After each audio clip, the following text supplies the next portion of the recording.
Friends, आपका target with Ramesh sir में स्वागत है। UP ANM 9212 joining. जी हाँ, 277 लिस्ट काम पूरा। विभाग को भेजी गई लिस्ट कानूनी अधिवक्ताओं से ली जा रही है राय। यूपी एएनएम 7189 नई ज्वाइनिंग डेट जल्द ही आप लोगों को मिलेगी। Poonam Dwivedi court case update. Supreme court में सुनवाई की डेट से पहले हो सकती है सुनवाई। सभी को नियुक्ति मिलेगी, ऐसा सरकार का प्रयास है। इन सभी महत्वपूर्ण खबरों को हम लोग डिटेल से जानने वाले हैं। उससे पहले अगर चैनल पर नए हो तो चैनल को सब्सक्राइब कर लें, बेल आइकन ऑल पे प्रेस कर लें और वीडियो को लाइक शेयर जरूर कर दें। जी हाँ, सबसे पहले आज बात करते हैं जो बहनें गई हुई थी। आज बहनें गई हुई थी जनता दरबार में और वहाँ गई थी। उसके बाद परिवार कल्याण विभाग गई और उसके बाद बहनों की संख्या जो थी वो कम थी। उसके बाद अखिलेश यादव से भी मिलने का और ज्ञापन देने की सोच कर गए थे, मगर संख्या कम होने के कारण उनसे तो नहीं मिल पाए। मगर दो जगह बहनें गई हुई थी, एक गई थी जनता दरबार, दूसरी गई हुई थी परिवार कल्याण विभाग। तो फिलहाल संख्या कम होने के कारण दोनों जगह गई, उन्होंने अपना प्रयास किया। मगर एक आप लोगों से अनुरोध जरूर है और आप लोगों से शिकायत भी है कि आप लोग पहुँचते नहीं हैं। संख्या बल आप लोगों का बहुत कम हो जाता है, इसको लेकर के ही बहुत खेद का विषय है। आप लोग अधिक से अधिक पहुँचे, क्योंकि 3 दिन पहले ही बता दिया गया था कि 27 तारीख को 9 बजे यूपी ट्रिपल एससी, हाँ मैं और यूपी ट्रिपल एससी भी बहनें गई हुई थी, 3 जगह गई हुई थी। तो आप लोग पहुँचे नहीं। आपको 3 दिन पहले ही बता दिया गया था कि हाँ यूपी ट्रिपल एससी और जनता दरबार और मुख्यमंत्री जी से मिलना है और विभाग भी जाना है, मगर आप लोगों की संख्या बहुत कम से बहुत ही कम रही।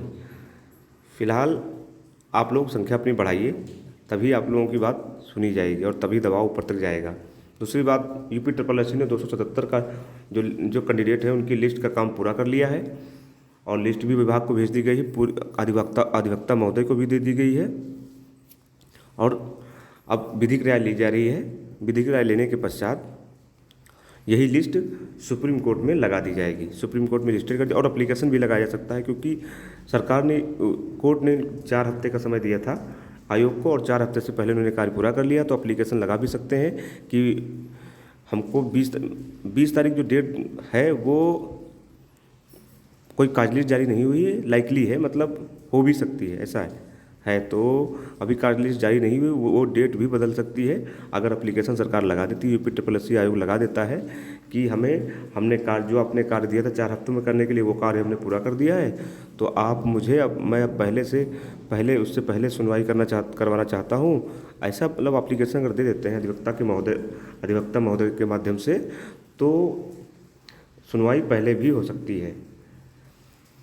और अगर पहले सुनवाई होती है तो जल्दी से जल्दी उस पर निर्णय आने की भी संभावना रहेगी और जल्दी आप लोगों की जो यूपी एएनएम 7189 जो ज्वाइनिंग डेट है वो जल्दी घोषित हो जाएगी। फिलहाल होली से पहले की जो ज्वाइनिंग डेट है वो 50-50 मान के चलिए, आप लोग 50-50 मान के चलिए, क्योंकि ये भी क्लियर नहीं कि एक ही डेट में मामला कन्फर्म या क्लियर हो जाए, सुनवाई कंप्लीट हो जाए, निर्णय आ जाए।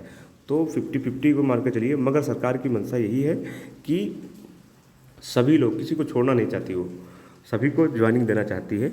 उसमें 277 की बहनें हों या फिर जो ये है 7000 में से जो बची हुई बहनें, वो सभी को एक साथ 7189 की मतलब ज्वाइनिंग सरकार कराना चाहती है। Poonam case Dwivedi court case update यही है इस समय कि सरकार एप्लीकेशन लगा सकती है और 20 तारीख से पहले भी सुनवाई हो सकती है, ऐसी संभावना जताई जा रही है। तो सुप्रीम कोर्ट में जब अगर सुनवाई हो जाएगी तो आप लोगों के लिए ये बहुत ही सराहनीय कार्य हो जाएगा, अच्छा कार्य हो जाएगा और इसको लेकर के जो समस्याएं जो बनी हुई उनका निराकरण जल्दी हो जाएगा। दूसरी बात यह है कि बहनें निराश ना हो, जल्दी ही आप लोगों का कोई ना कोई सॉल्यूशन निकलेगा। सरकार पूरा प्रयास कर रही है।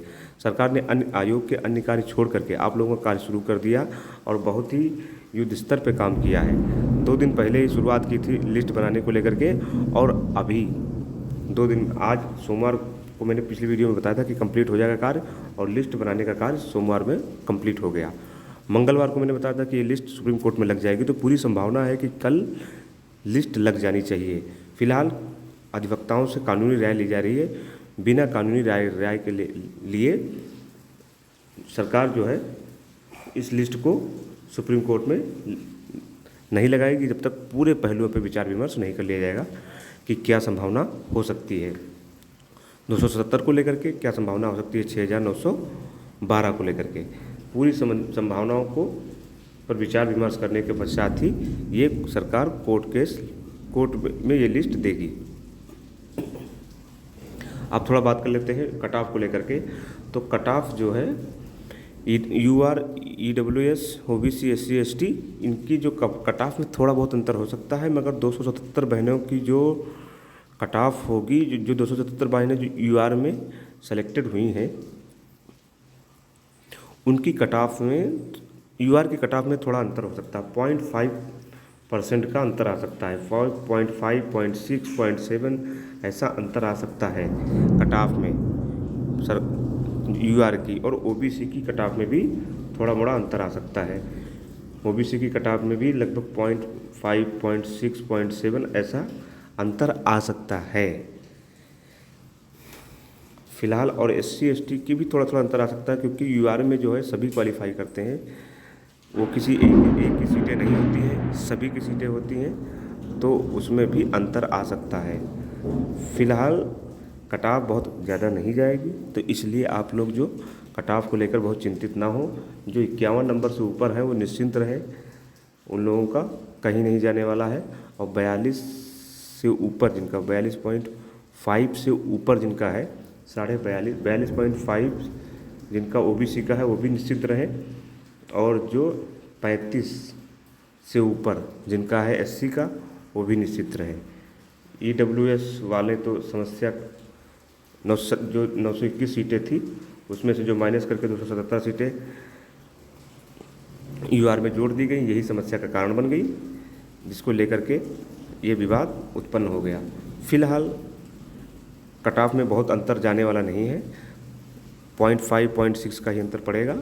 उसको लेकर आप लोग अच्छे तरीके से समझ जाइए, बहुत अंतर पड़ने वाला नहीं। बस ये प्रयास करिए कि ज्वाइनिंग सरकार आपकी जल्दी से जल्दी करा दे।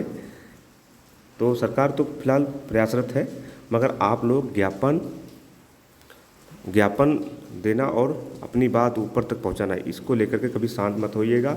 ज्ञापन और जनता दरबार में गोरखपुर में जाने से ही आपको ये सब चीज़ों की सफलता मिली थी। तो आप रोज़ ज्ञापन दीजिए, सरकार के प्रतिनिधियों को रोज़ ज्ञापन दीजिए, उनके जो और नुमाइंदे हैं उनसे मिलिए, अपनी बात रखिए, कहिए, और सरकार तक अपनी बात लगातार वार्तालाप इनडायरेक्टली होता रहे, ताकि आपकी जो बात है वो उसमें अवरोध ना आए और जल्दी से जल्दी आपका जो ज्वाइनिंग लेटर है वो ज्वाइनिंग लेटर की डेट घोषित हो जाए। तो फिलहाल आज की रही यही अपडेट। ऐसे ऑथेंटिक खबरों को पाने के लिए और यूपी SSC की ANM की जुड़ी हुई जितनी भी खबरें पल पल पाने के लिए, ऑथेंटिक रूप से पाने के लिए इस चैनल से जुड़ जाइए। चैनल पर नए हो तो चैनल को जरूर सब्सक्राइब कर लीजिए और वीडियो को लाइक शेयर जरूर कर दीजिए। पूरा वीडियो देखने के लिए धन्यवाद।